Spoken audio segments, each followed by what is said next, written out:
Yeah, hello everyone. Welcome to Vishnu AS Academy. And as you all know that UPSC prelims has already been done and there is lot of discussions going on about the cutoffs and everything. And UPSC has released the preliminary key also. And here comes the next challenge, mains. And those who are getting the score around 90 plus. And this is my personal advice. I'm not endorsing the cutoffs, debates, everything, etc., which even the institute has said something about. SAR has said, I think 75 above those, they can prepare for the mains. But my personal experience said, I have given 5 UPSC attempts, and this says that especially question paper will be looking very easy for freshers. When they come out of the exam, they will say exam is very easy, UPSC paper is very easy. They will say like that. Freshers, because they don't have much experience. But the veterans know exactly.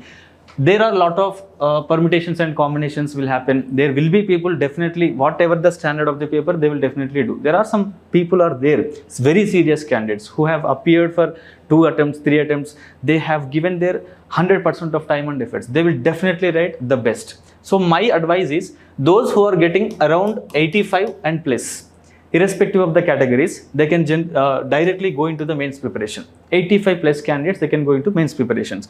Okay, this is for those candidates.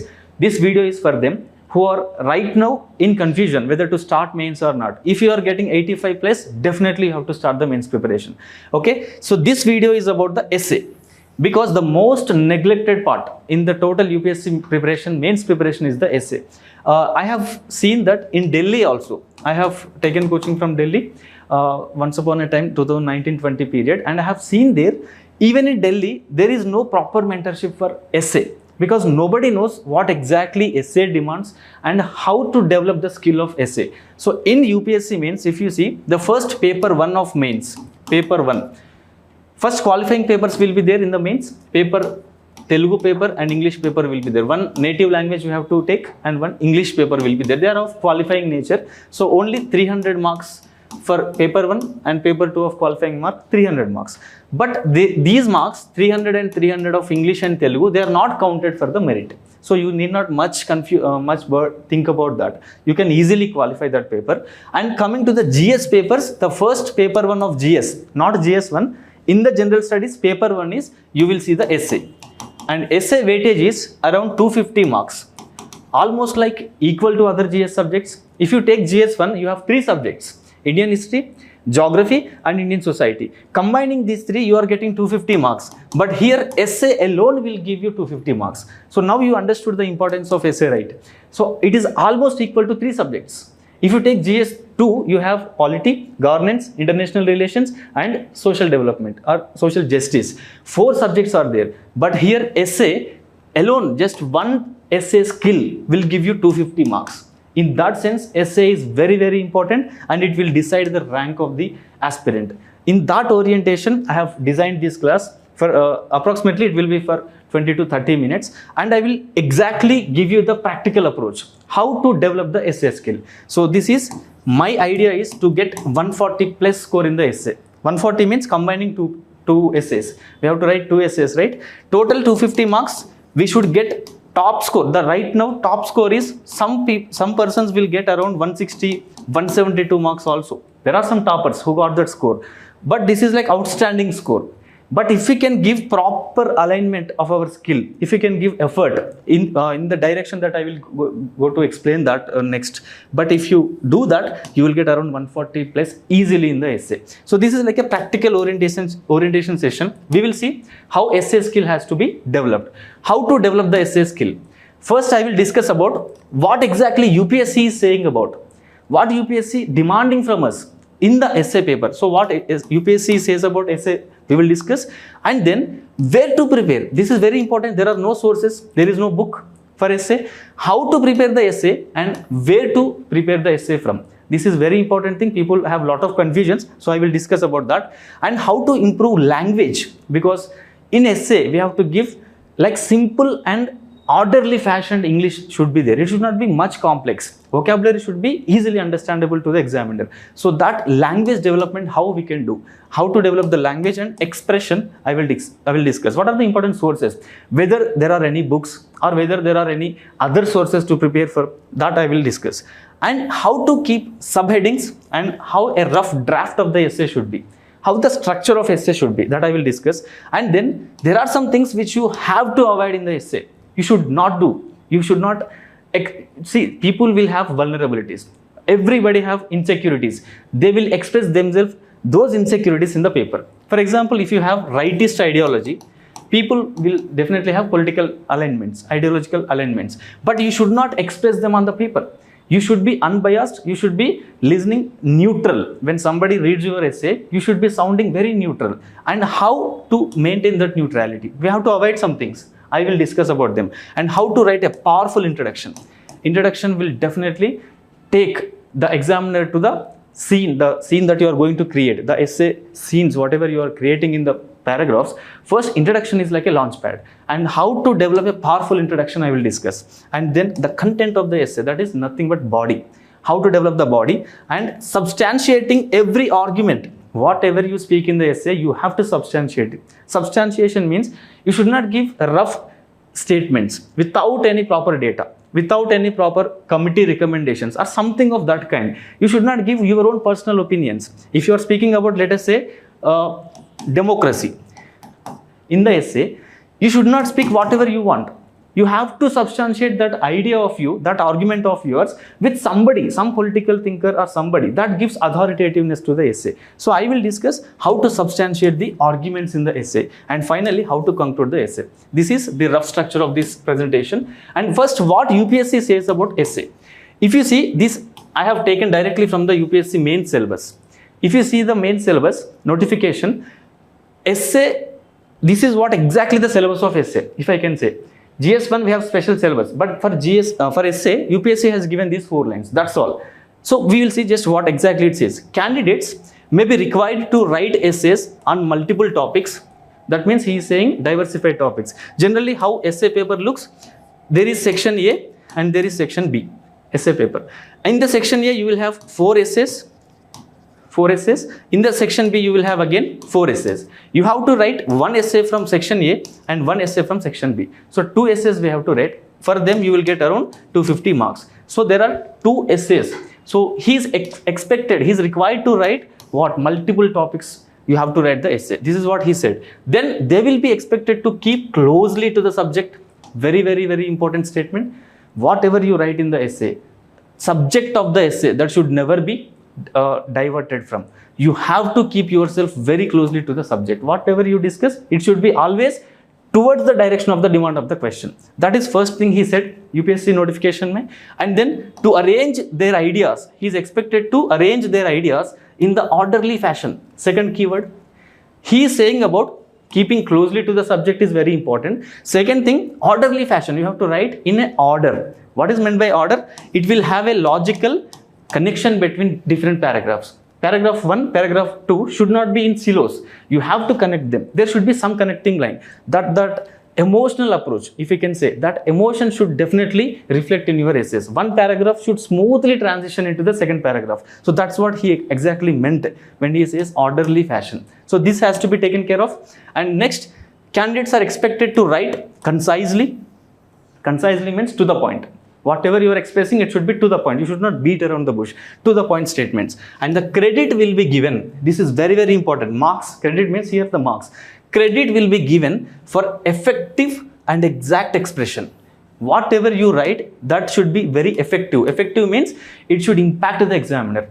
A statement that you have written in the essay, it should touch the core of the examiner. That's what he meant. Effective expression and exact expression. Exact means again to the point. Straightforward statements are generally encouraged. This is the syllabus of the essay, what UPSC has said. So there are 4 key takeaways. One is keeping closely to the subject of the essay. Second thing is orderly fashion you have to write. And third thing is we have to write concisely. It should not be more than the word limit which UPSC has given.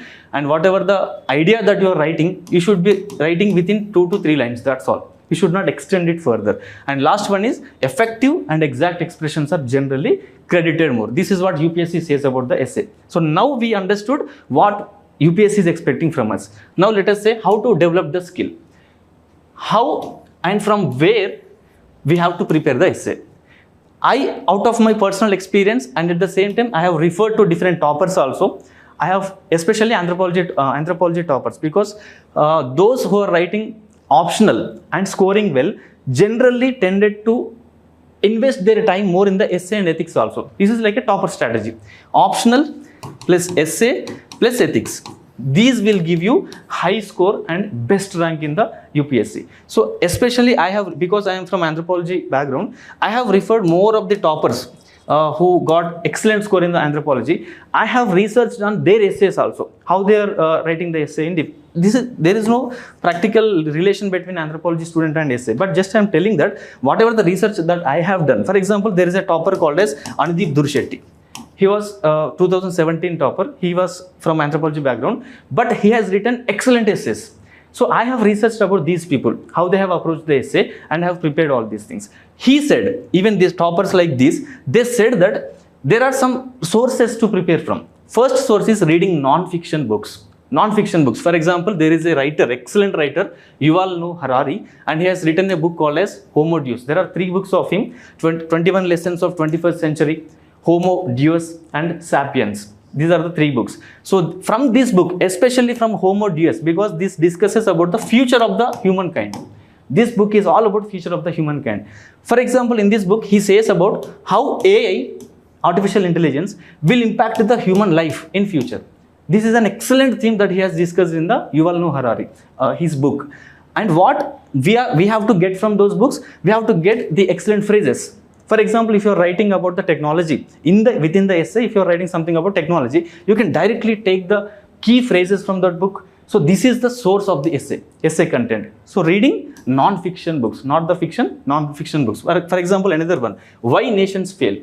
In this book, you can definitely get political statements, political analysis, how nations generally build and how they mature and how they fail. So that analysis will be there. You will get some phrases from here also. So reading non-fiction books is the long-term approach to essay. This is one of the best way. And good figures of speech you will get from the books. Figures of speech, because writers are mostly, they are very fluent in the expression. I am not saying about English, but they are very good at expression. With simple words, they will give the best of the possible meanings. So that is what figures of speech and the way of their narration, that we can directly inspire from, and we can use those phrases in the essay. Second thing, even we can learn the art of argumentation in the books. When you read the books, you will understand how to put our narratives, how to put our arguments out clearly. So that art of argumentation we'll get from non-fiction books. And third one, powerful rhetoric. Rhetoric means generally, if you have an idea, you have to speak about that. But ultimately, the function of that idea is that impact of idea is very less, but you have to speak on that.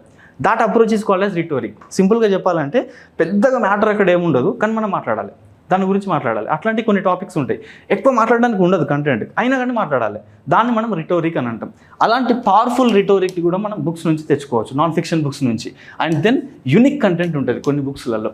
ఇవి sources మనకి non fiction. Then referring to specific magazines, Yojana magazine of government, and then economic survey and latest statistics. For example, infant mortality rate, maternal mortality rate. When you write about women, when you write about the health within the essay, you have to substantiate. I said substantiation of arguments is very important. And where do you get those statistics from? From the government magazines and government ministries. You have to refer to them. And collecting, when you are writing introductions especially, collecting good stories, very simple stories and anecdotes. We call them as anecdotes. Anecdotes means real life stories. For example, there is a topic called as climate change. If you have to write about climate change, an essay, how you can start? You can start with a simple story in the introduction. For example, the same topper, Anudeep Durshetty, he has written an excellent, not Anudeep Durshetty, some topper is there, I was researching, I came across that anecdote. She has written like, in the Uttarakhand, the introduction of climate change essay. In Uttarakhand, there was a girl. There was a girl called as, her name was very beautifully, she has framed. I think her name was some Asha. So Asha was living in the Uttarakhand, and once upon a time, she in the evening time, she went upstairs to the home and she was just contemplating. She's seeing around, and she has been constantly looking at an aeroplane. She was dreaming to become a pilot in future. So this was the small story that she started with. And while she was staring at the aeroplane, suddenly her home was completely destroyed. And she was falling down from the upstairs. And what is happening there? There was a flash flood occurring. And in the total area, There was a flash floods, everybody were floating, and even Asha has been now falling down. And when she was falling down, her mind was contemplating that not only Asha was falling down, actually the dreams of Asha was falling down. Why? Because of the climate change. And what is happening there? Climate change. Because of climate change, a person's dreams were completely shattered. A human dream was completely shattered. That's what the excellent, powerful anecdote that she has written. So while I was reading that, I felt very emotional. So climate change and linking to somebody's life. And when she was dreaming about something, but suddenly something happened, her life was spoiled, she died. And not only she, even the Asha means the future of that kid was died. That was the excellent narrative story. So such good stories we have to collect. We have to collect and we have to link them to the topics, whatever you write. This is very important source, collecting good important stories, anecdotes and quotes. Where do you get them from? From books and newspapers. This can be a newspaper incident. Sometimes we listen about somebody, auto rickshaw kid, he has become the son of auto rickshaw, he has become UPSC ranker. From that small story, we can write something about. We can connect it to something, right? Struggle, the part of struggle, or the inspiration or motivation, success. Whenever you write these abstract concepts, you can just directly link those concepts. This is what, how to prepare essay and from where to prepare essay. Non-fiction books, referring to the magazines and important government documents, and then collecting the stories. This will definitely help you in the essay. And how to improve language and how to improve our expression skills. Expression means here writing skills. When you write something, it should be clear and it should be simple. So this simple and clear language, where we generally get from? NCERTs. If you are a serious aspirant of UPSC, the first level that generally faculty will advise you is to read the NCERTs. NCERTs may you will get that simple language, that clear language, exactly like NCERT, how they sound, the statements, you have to write in the same tone in essay. That's what simple language and clear language. We have to learn, you have to master that. How we can get that? Only by reading thoroughly. NCERT like books, that simple books, we have to read passionately. And whatever we write, the sentences in the essay, they must be short, to the point, and they must be powerful. That means what matters here? Vocabulary. Vocabulary matters here. One word should give 100 meanings. Such type of vocabulary, powerful vocabulary we should have. And the trick is, let us say there is an example. If you run out of your breath while reading the sentence, then probably you will have to break into two. This is the statement given by Anudip Durshetty sir. He said that what is meant by short and powerful sentences?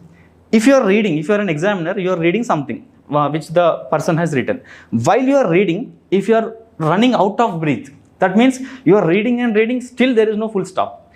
The sentence has been going on. So if you are running out of breath, then what he is suggesting, probably that such type of statements must be broken into two things.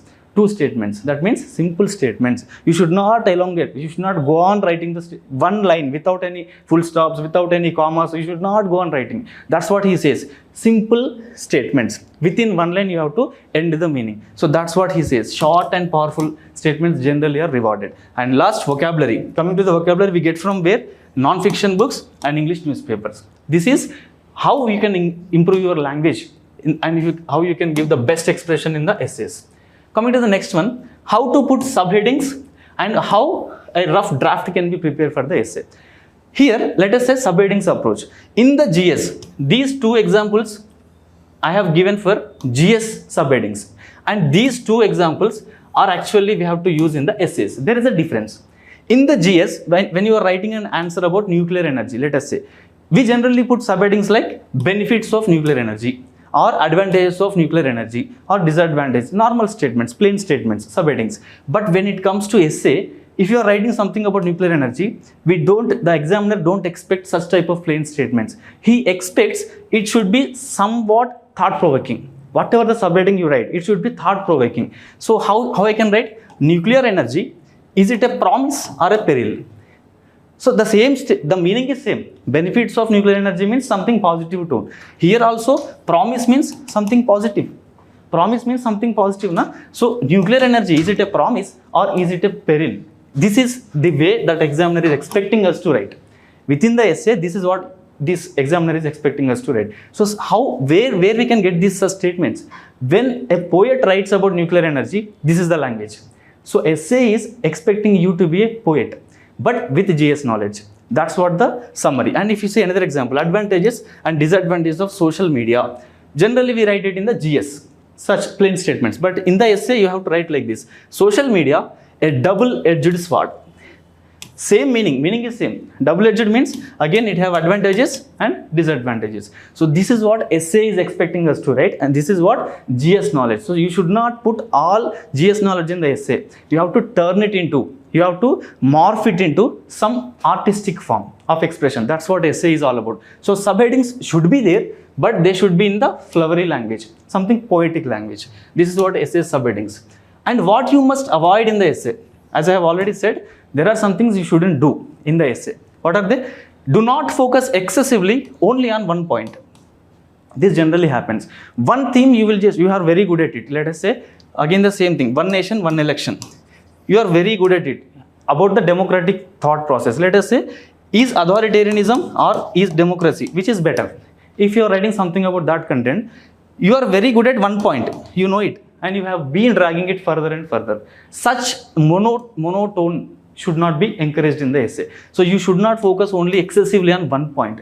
Your essay must have multiple points. Diversified thought process should be represented. That's what one thing we should generally avoid. Monotones, single tones should not be there. Your choice of topic has no bearing on the marks, and that is why selecting unpopular topic just for the sake of it is unwise. That means generally when you are selecting the essay, what we do, when you feel that this essay can be written by anybody, if you feel like that, there are some popular essays. If you feel that everybody will take that essay, why should I take? I should be writing something different. So I'll go for not the third one, but I'll go for fourth essay. If you think like that, just because it is unpopular, just toppers are saying that just because it is unpopular essay, you should not go for it. What you are good at it, that matters. Is it popular essay? Is it unpopular theme? That is not the matter. What you are good at it. Are you really good at writing that unpopular essay? Do you have enough content to write something which others are not going to write? If you have that content, go for something different essay. Unless and until you have content, never do that mistake. That's what the toppers are saying. So when you are choosing the essay, it should not be based, whatever the choice that you have, just it has nothing to do with your marks. Unless and until you write it to the point, exactly in the orderly fashion, and all those parameters are taken care of, you will never get the marks just for the choice. So what we have to do, the only parameter is, do you have content or not? Even though it is popular essay, you just go for it and write it. Even though everybody wrote that essay, still it is advisable you just write that essay. Because what matters? Content matters, not the different. That attitude should not be there. I should be very different. I don't go for that essay. That attitude should not be there. Because if you have content, it's fine. If you don't have content, please choose what you are good at it. That's what it is. And avoid extreme and highly unpopular opinions. I have already told, if you are a rightist or if you are a leftist personality at personal level, you should not write everything. You are a fan of Karl Marx, let us say. Don't throw dust at the capitalism in your essays. Don't give that statement. Don't give that tone. You are very good at maybe philosophy, maybe economy, but not at everything, right? So you should not have extreme statements. You should not take sides in the essay when you write. This is one of the things we have to avoid. And there is no ranting. Within the essay, there should not be any ranting. Ranting means continuous criticism. You go on criticizing something else because you don't love it personally. So you shouldn't doing that. So no ranting. Present both the positives and negatives of any topic. Even, let us say nuclear energy, you hate nuclear energy at personal level.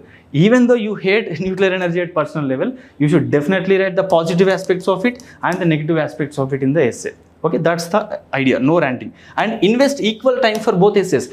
Many aspirants do this mistake. This is what we have to avoid. Generally what they do is, we have to write two essays, section 1, section 2. They will give lot of time for first essay. They will think a lot, they will brainstorm a lot and write multiple points. But when you come to the second essay, they don't have even the time. Because that perfection, you will look for perfection in the first essay. But within that time, what happens is, you will lose the second essay time. So this is what toppers are saying. They are saying, please invest equal time for both the essays. That is the ideal approach for essay writing. These are the things you have to avoid in the essay. And how to transition smoothly from the para. That means he is saying about simply different paras we will write. How we can go from one para to another para. Should those paras be completely different to each other, or should there be some link between one para to another para? That's the idea. How we can go from para to para smoothly? How? There are three approaches. One is through a link sentence. We can write a sentence at the end of the para which can link it to the next para. So for example, further, we have seen something part A, and now further we are going to see something else. This further is called as link sentence. So we can use such link statements. And although these are the words, even though we have seen that like these words, you have to use linking the sentences. Next, second approach is through a question. For example, I have given, thus we have examined the threat posed by AI to our economy. That means the first para is all about AI and the threat. We were discussing. Thus, we have discussed about this. But what about the challenges brought by AI to our ethics and morals? That means this is the end of the para. But in the next para, what he is going to discuss? He is going to discuss about the challenges. Even the examiner will know that. So these connecting statements we have to write. So one approach is linking the statements or link statements. Second approach is questioning. Third one is giving the signal to the examiner in the first para itself that you are going to shift from one theme to another theme. How we can give a signal? For example, politically too, globalization has had a tremendous impact. That means till now he might have discussed about economic aspect or some social aspect. And now at the end of that para, he has written like politically too, globalization has had tremendous impact. That means the next para is going to be about political approach. So these are the different tricks that how we can link one paragraph to the other paragraph. So these things we have to see, because he has given a word in the syllabus, orderly fashion. Orderly fashion means a neat logical approach should be there. There should be a link between different paras, and for that reason we have to follow these three things. How to write a good introduction to your essay, and this is very, very important. When you write an essay, first thing, I have already given an example how a small story can really impact the examiner. We can get excellent marks out of this introduction itself. So how we can write a good essay, a good introduction to the essay? First thing is, there are many methods. People, toppers followed a lot of things. These are the summary approach. Out of all topper, what? Can write own thoughts in introduction. Own thoughts. Yeah, real life incidents you can write. Real life incidents you can write. But you shouldn't use any first person English language. First person, for example, at my 6th age, I have gone to my some relative's home, and there what happened, you cannot just use this first person, because identification marks are not generally encouraged. Examiner should not have any bias while he is correcting your paper. So if you write something like this, I have done this, I have done that, if you write like that, then examiner will definitely have some opinion about you, and he may reject you or he may have some affiliation for your ideology. So generally UPSC expects you should not write any personal tone, personal first person statements should not be there. You can write the same incident but with a character. You have to create a new character. Let us say Ram or somebody. You can just use the name and write the same incident what you have seen in your life in a different manner. But third person tone is very important. Neutral tone, third person tone. Coming to the introduction, there are different ways. One is fictitious incident or story. Fictitious means something which is not real. You will just create there itself. Just like I have said, climate change. That story might not be real, but you can create such a story. So fictitious incidents where you introduce a character. You can introduce a character. And one advantage of this method is, if in the introduction, if you introduce a character like Ramu, let us say, and throughout the body you will discuss the concept, at the end of the essay, again in the conclusion, you can innovatively connect the same topic again. Ramu character can be brought back in the conclusion also. It's like a story. Okay? We can write like a cinema story also. So that advantage is there when you go for anecdotal introduction. So one is fictitious incident you can write. In the introduction, sometimes even real life anecdotes are always encouraged. But you should not use the first person English identification marks. I, we, you should not use them. Okay. Now you can directly start with a quote. Some philosopher might have said something about the theme. So philosophers and quotes. A simple definition of words of question. Generally they are not recommended in the essay. This is the approach we follow in the GS. If a GS question is there, we will just look for the keywords in the question and we'll start the introduction with the definition of that keyword. But that approach is not generally recommended in the essay. Don't do that. Either of these three are generally encouraged. Either a fictitious story or a real life anecdote or a quote you can use for the introduction. And let us say I have given an example. Even this is also I sourced from the topper's copy itself. The essay is Destiny of a Nation is Shaped in its Classroom. This is the essay, and how topper has written the introduction. First, this introduction is not a topper introduction. This is just a general introduction. And after this, I will explain you how a topper can write the same statement. Let us say the year was 1945. Destiny of a Nation is shaped in its classroom. So the year was 1945. Towards the end of the gruesome World War, the world powers decided to carve up the Korean Peninsula along the 38th parallel. You see, there are a lot of facts he is using. This first approach is generally not encouraged. Too much of facts in essay you should not write. This is a bad introduction. Okay. Next, before partition of what? Korean Peninsula. So during the World War, the leaders were generally decided that Korean Peninsula has to be divided. That's the issue he has started. And before the partition, North and South Korea might have been homogeneous in every aspect. That means they might be united before 1945. But after the division, what happened? They steered onto the different paths. They have taken a different path. North Korea is now a dictatorial country, but South Korea is a democratic country, and it has been excellently performing in the exports and everything. So that's the thing. While schools in the North Korea, they educate their children in the worship of cult leader. Who is the cult leader? Kim Jong-un. See, you can see here, there is an inverted comma, single inverted comma, educate. It actually means it's a satire. They are educating, but in what? In encouraging the cult behavior. They keep on praising the leader. The Kim Jong-un is like a god. He's taking care of us, everything. But is that real education? No. For that sense, he has kept this one inverted comma. It's not in reality education. But to say like that, that's the way of education which is happening there. Ideological indoctrination and servility, this is what taught in the North schools. In the Southern counterpart, they focused on the liberal education, Southern Korea, and innovation, economic growth. And he's saying that the two important nations, they have taken it two different paths, and the future of those nations is building it where? In the classroom. In the classroom, one North Korean classrooms are teaching cult behavior, but South Korean classrooms are teaching liberal education, innovation and economic growth. This is what destiny of a future nation. That means now if you see, South Korea is excellently performing, but North Korea, it has no exports, no connection with the other countries. So we have been seeing how people are suffering there. So this is what exactly the destiny of a nation is shaped in its classroom. But too much of facts are not encouraged. Too much of facts. And today, almost 7 decades later, difference in the fate of the people, we can just see. The trajectories of the both nations is clearly visible. And this only proves the age-old advantage, the adage, the destiny of a nation is indeed shaped in its classroom. Simply, this is a story.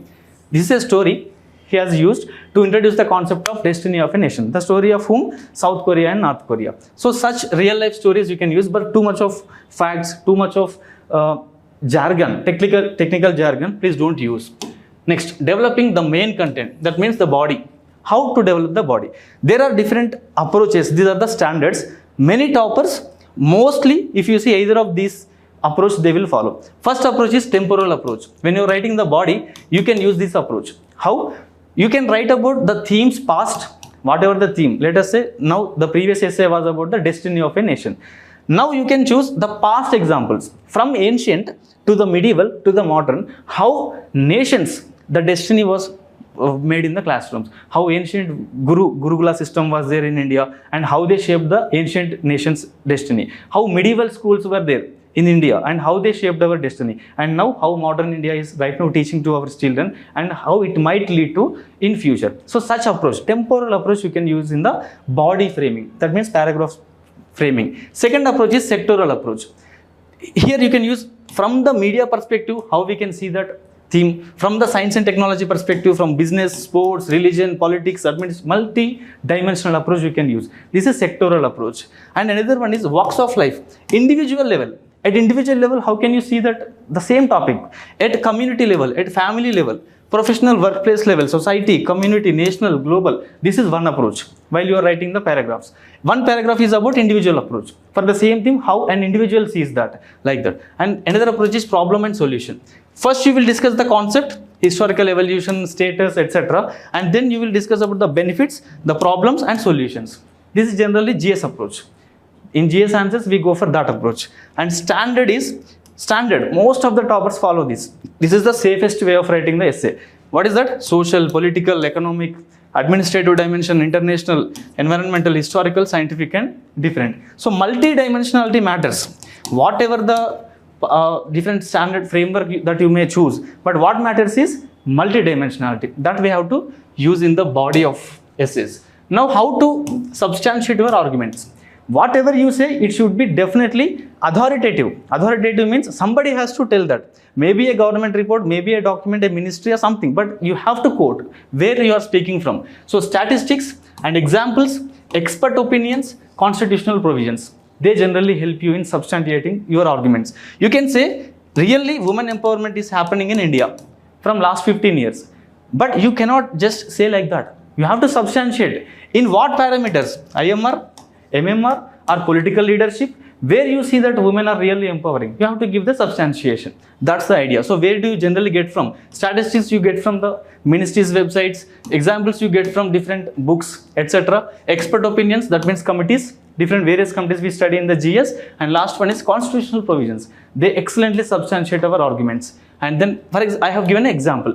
If you are writing something about capital punishment అంటే ఉరి శిక్ష, దాని గురించి మనం ఏదైనా రాస్తున్నప్పుడు నీకు నచ్చినట్టు రాయొద్దు. అసలు క్యాపిటల్ పనిష్మెంట్ సొసైటీలో ఉండాలన్నా ఉండొద్దా? నీకు నచ్చకపోవచ్చు పర్సనల్గా, అరే ఒక మనిషిని ఉరి తీయడం ఏంద్రా భయ్, నీకు నచ్చకపోతే తీసుకుపోయి జైల్లో పడాయి, వాడే బతుకుతాడు, వాడే చచ్చిపోతాడు, వాడిని ఎందుకు చంపాలి మనం? ఇది ఉంటుంది కదా మనకు ఒకటి. నీకు పర్సనల్గా అట్లా ఉండొచ్చు. లేదు కొంతమంది అంటారు, వాడు క్రైమ్ చేసిండ్రా భయ్, క్రైమ్ చేసినట్టు మనం అసలు బతకనియొద్దు, క్యాపిటల్ పనిష్మెంట్ అనేది 100% ఉండాలి అంటారు. ఇట్లా నీకు పర్సనల్గా ఏదైనా ఉండొచ్చు ఒపీనియన్, కానీ నీకు నచ్చింది రాయొద్దు. క్యాపిటల్ పనిష్మెంట్ మీద నువ్వేం రాయాలి? లా కమిషన్ ఒపీనియన్ ఏందో రాయాలి. That really gives you the marks. దీన్ని మనం సబ్స్టాన్షియేషన్ అంటాం. మనకు నచ్చినట్టుగా రాయొద్దు. ఏదో ఒక అథారిటేటివ్ టెక్స్ట్ తోటో ఒక కమిటీ రికమెండేషన్ తోటో మనం సబ్స్టాన్షియేషన్ చేసుకోవాలి. Then coming to the last one, conclusion. Let us say conclusion. Conclusion ఎట్లా రాయొచ్చు అని అంటే, if you are writing the anecdotal essay, anecdotal అంటే ఒక క్యారెక్టర్ని క్రియేట్ చేసి ఇంట్రడక్షన్ని ఒక స్టోరీ లాగా రాసినాం అనుకో, the same character can again come back in the conclusion. For example, climate change అనే ఒక ఎగ్జాంపుల్లో I have told about Asha, the character of ఆశ. తను ఇంటి పైకి వెళ్ళింది, ఎంత అయింది, పడిపోతున్నది, ఎందుకు? డిజాస్టర్ మేనేజ్మెంట్ అనే ఒక కాన్సెప్ట్ క్లైమేట్ చేంజ్ వల్ల. ఇప్పుడు లాస్ట్ కంక్లూజన్కి వచ్చేసరికి మళ్ళీ ఏం రాయొచ్చు అని అంటే, if at all the world leaders might have already got consciousness about climate change and did something, already ఏదైనా చేసి ఉండుంటే, నిజంగా అట్లా డాబా పైకి వెళ్ళిన ఆశ మళ్ళీ కింద పడేదా, చనిపోయేదా? తన డ్రీమ్ ఏదైతే ఉన్నదో పైలట్ అవ్వాలి అనేది, నిజంగానే పైలట్ అయ్యేది ఆఫ్టర్ 10 years లేదా ఆఫ్టర్ 15 years అని ఒక హ్యాపీ నోట్. సినిమాలో ఏదైతే శుభం కార్డు పడుతుందో, ఎస్ఏలో కూడా ఈ ఆశ అనే క్యారెక్టర్ని మళ్ళీ మనం బతికించి ఫ్యూచర్లో తను ఒక పైలట్ అయినట్టుగా కంక్లూజన్లో రాసి, that is what we generally expect from the governments and everything. ఏంటి? Real effort. క్లైమేట్ చేంజ్ మీద రియల్ ఎఫర్ట్ పెట్టాలి. పెడితే ఆశ లాంటి పీపుల్ బతుకుతారు, కంట్రీస్ యొక్క డ్రీమ్స్ కూడా బతుకుతాయి. ఇక్కడ ఆశ అంటే మెటాఫోర్ అని ఇలాంటి ఒక కంక్లూజన్ని మనం రాయొచ్చు. So this is generally the essay approach. So I have in conclusion to say, introduction ఎట్లా రాయాలో ఐ హ్యావ్ డిస్కస్డ్, దానికి వేరియస్ సోర్సెస్ కూడా డిస్కస్ చేసినాం. Coming to the body, different అప్రోచ్లు ఉన్నవి, టెంపోరల్ అప్రోచ్, సెక్టోరల్ అప్రోచ్, ఇట్లాంటివి. And coming to the conclusions, ఇంట్రడక్షన్లో నువ్వు ఏది రాసినావు, let us say if you have written quote based introduction రాసి ఉంటే, కంక్లూజన్లో కూడా again you can recycle it. ఎట్లా? సేమ్ కోట్ కాదు, అదే మీనింగ్ వచ్చే ఇంకొక ఫిలాసఫర్ ఎవరైనా చెప్తే ఆ కోట్ గురించి మనం రాసి ఎండ్ చేయొచ్చు. So this is generally the approach we follow for the essay writing. And those who are writing mains this year, I really feel cut off should be generally low. It should be low, I feel personally, because lot of people have been struggling. 60 దాటాలనంటే 2 years పడుతుంది ప్రిలిమ్స్లో. ఇది జనరల్గా truth. ఇది 50 marks వస్తాయి first attempt ఇచ్చిన వాళ్ళకి నార్మల్గా. ఇంకొంచెం బాగా చదివి 1 year అంతా కూర్చొని రాస్తే 60-65 వరకు వస్తాయి. థర్డ్ అటెంప్ట్ వాళ్ళకి మోస్ట్లీ, అంటే ఇది ప్యాటర్న్, అందరిని జడ్జ్ చేయట్లేదు, ప్యాటర్న్. థర్డ్ అటెంప్ట్కి వచ్చేసరికి 75-80 దగ్గరకు వస్తున్నారు. సో ఇప్పుడు కట్ ఆఫ్లు లాస్ట్ నువ్వు 10 years నుంచి చూస్తూ ఉంటే, there was time sometimes 105 వరకు వెళ్ళింది. ఈవెన్ 21-22 టైంలో కూడా cut off was around 95 and 100 ఈ మధ్యలో ఉంది. But the only year which cut offs were very less 2023లో 74-75 దగ్గరనే ఉంది cut off, general cut off కూడా. బట్ ఇప్పుడు చాలామంది డిబేట్స్ ఏం చేస్తున్నారు, ఈ ఇయర్ పేపర్ కూడా 2023 లాగా ఉంది, టఫెస్ట్ పేపర్ అని అనుకుంటున్నారు. But still what I say is, years గడిచే కొద్దీ చాలామంది వస్తున్నారు కాంపిటీషన్లకి, చాలా బ్రైట్ పీపుల్ వస్తున్నారు, ఈ పూల్ పెరిగింది. ఒకప్పుడు పూల్ ఒక సెక్షనే ఉండేది, గవర్నమెంట్ వాళ్ళ పిల్లలో లేకపోతే అవేర్నెస్ ఉన్న పిల్లలో వచ్చేది. ఇప్పుడు ఎవరైతే రాస్తున్నారో శాంపుల్స్ వీళ్ళ దగ్గర క్వాలిటీ పెరిగింది, ఆస్పిరెంట్స్లలో క్వాలిటీ పెరిగింది. కాబట్టి generally what I feel is cut offs డెఫినెట్గా 85 to 90 మధ్యలోనే ఉంటుంది, ఇంకా అంతకంటే ఎక్కువనే ఉండొచ్చు. షాక్ అవ్వద్దు అంటున్నాను నేను, షాక్ అవ్వద్దు. వాట్ మ్యాటర్స్ ఈస్ యాక్సెప్ట్ చేయాలి రియాలిటీని. మనం ఏం చేయాలి నెక్స్ట్ ఇయర్, ఒకవేళ ఇప్పుడు క్లియర్ కాకపోయినా అస్సలు మనం టెన్షన్ పడొద్దు. నెక్స్ట్ ఏం చేయాలనేది మ్యాటర్. ట్రై చేస్తున్నాం, ఎఫర్ట్స్ పెడుతున్నాం, but what matters is progress ఎందుకు వస్తలేదు, ఎక్కడ మిస్ అవుతుంది అనేది జస్ట్ అనాలిసిస్ చేసుకోవాలి. సో ఫర్ దిస్ ఇయర్ మాత్రం ఎవరైతే 85+ వస్తాయో please start immediately mains preparation. ఎందుకంటే టైం మనకున్నదే 70 days ప్రిలిమ్స్కి మెయిన్స్కి మధ్యలో. ఈ 70 daysలో you have to cover what else, ethics you have to cover, GS 1 to 4 you have to cover, optional you have to cover, and essay you have to cover, along with even qualification papers, qualifying papers like English and Telugu కూడా కొంచెం చూసుకోవాల్సి వస్తుంది. So 70 daysలో total 1.5 yearలో మనం చదివిన syllabus అంతా revise చేయాలి అని అంటే it's practically very challenging task. మనం ఏం చేయాలి, ఒక 10 రోజుల ముందు స్టార్ట్ చేసినా కూడా ప్రిపరేషన్ అది డెఫినెట్గా హెల్ప్ అవుతుంది కదా. 10 రోజులలో ఒక పేపర్ కంప్లీట్ చేసుకున్నా కూడా మిగతా వాళ్ళకంటే మనం ఎడ్జ్లో ఉంటాం కదా. అండ్ ఇవి చదవడం రివైజ్ చేయడమే కాదు, ఇక్కడ elephant in the room is answer writing. Answer writing చేయాలి, నువ్వు ఏం చదివినా కానీ మళ్ళీ దాన్ని ఒక ఆన్సర్ లాగా రాయాలి. ఇది పెద్ద టాస్క్ మెయిన్స్ వాళ్ళందరికీ కూడా. సో మై అడ్వైజ్ ఈజ్ ఈ ఇయర్ ఎవరైతే 85+ వస్తున్నాయో please try to start immediately mains preparation. And ఇప్పుడు నేను చేసే హెల్ప్ కూడా ఏంటి అని అంటే నా సైడ్ నుంచి ఇంతసేపు ఎందుకు చెప్పిన 30 minutes అంటే అట్లీస్ట్ ఎస్ఏ దాంతో మనం స్టార్ట్ చేయొచ్చు. మిగతా జిఎస్ అవన్నీ చదివి ఉన్నారు, బోరు కొడతా ఉంటుంది. One interesting thing is essay. ఈ ఎస్ఏతో కనుక స్టార్ట్ చేసి ఇప్పుడు మనం డిస్కస్ చేసినవన్నీ కూడా స్లోగా మనం రీసెర్చ్ చేయడం స్టార్ట్ చేస్తే ఒక్కొక్క థీమ్ తీసుకోవాలి, దానికి ఒక ఎనెక్డోట్ ఒకటి తయారు చేసుకోవాలి, బాడీ కంటెంట్ రాసుకొని పెట్టుకోవాలి. Simply to say model essays నువ్వే ప్రిపేర్ చేసుకోవాలి. నువ్వు చేసుకుంటే టాపర్ అవుతావు. లేదు నువ్వు నీకు అంత టైం లేదు, అంత ఎఫర్ట్ పెట్టడానికి నీకు ఏమంటారు సపోర్ట్ సిస్టమ్ లేదు అని అంటే ఇక్కడ మేము ఉన్నాం, మేము చేస్తాం.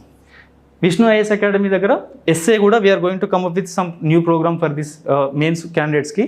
ఎస్ఏని మనం మోడల్ ఎస్ఏస్ని కూడా ఆల్ పీవైక్యూస్ కవర్ కావాలి. లాస్ట్ 5 yearsలో ఎస్ఏస్ ఏవైతే ఉన్నాయో అవి క్లాస్ రూమ్లో లైవ్గా స్టూడెంట్స్తో రాయించాలి అనేది ఒక థాట్ ఉంది మాకు. సో వీల్ కమ్ అప్ ఈ న్యూ డీటెయిల్స్ అన్నీ కూడా wheel discuss later. But right now మీకు హెల్ప్ చేయడానికి ఎవరైతే ఎస్ఏ ప్రిపరేషన్ నిజంగా ఇప్పుడు స్టార్ట్ చేద్దాం అనుకుంటారో వాళ్ళకి హెల్ప్ చేయడానికి ఈ వీడియో చేస్తాము. So please use all these points. And I'm saying ఈ పాయింట్స్ అన్నీ కూడా ఎక్కడి నుంచి తీసుకున్నా అంటే, ఒకటి నా ఓన్ ఎక్స్పీరియన్స్ కొంచెం, 2 టాపర్స్ యొక్క అప్రోచ్ ఉంటుంది కదా, అవన్నీ రీసెర్చ్ చేసి ఫైనల్గా వచ్చిన కంక్లూజివ్ అప్రోచ్ ఇదంతా ఎస్ఏని ఎట్లా యూజ్ చేసుకోవాలి అనేది. So please start preparation for the essay, start collecting the anecdotes, start collecting statistics, and please try to write at least 1 essay in 1 week. ఒక 5-6 days మనం ఎస్ఏ మీద ఇదంతా వర్క్ చేసి సండే రోజు ఎస్ఏ రాయండి. ఫైనల్గా ఒక ఫామ్ ఎట్లా వస్తుందో మీకు అర్థమవుతుంది. అది మీరు రాసిన తర్వాత ప్రాక్టీస్ ఎస్ఏని please take it to the institute. ఆఫ్లైన్లో మీరు ఇక్కడే ఉంటే కనుక ఇన్స్టిట్యూట్కి రండి. ఒకవేళ ఆన్లైన్ వాళ్ళైతే మన మెయిల్ కానీ డిఫరెంట్ హ్యాండిల్స్ ఉన్నాయి కదా, you can just post there. మేము ఇక్కడ ఉన్న వాళ్ళం, అది ఎవరైనా అవ్వచ్చు, మీరు ఇక్కడ జాయిన్ అవ్వచ్చు అవ్వకపోవచ్చు, doesn't matter. What matters is మీరు కనుక జెన్యున్గా రాసి ఉంటే అది మాకు పంపించండి. We will see that, we will evaluate and will just contact you back. Doubt? Part A, Part B, 4 questions. Yes. So I attempt 2 questions, Part A and Part B. Part A లో 2 questions first part ఏలో రాస్తావా? అదే possibility ఉంటుందా? No, you shouldn't write. Mandatorily you have to pick 1 from section A, 1 from section B.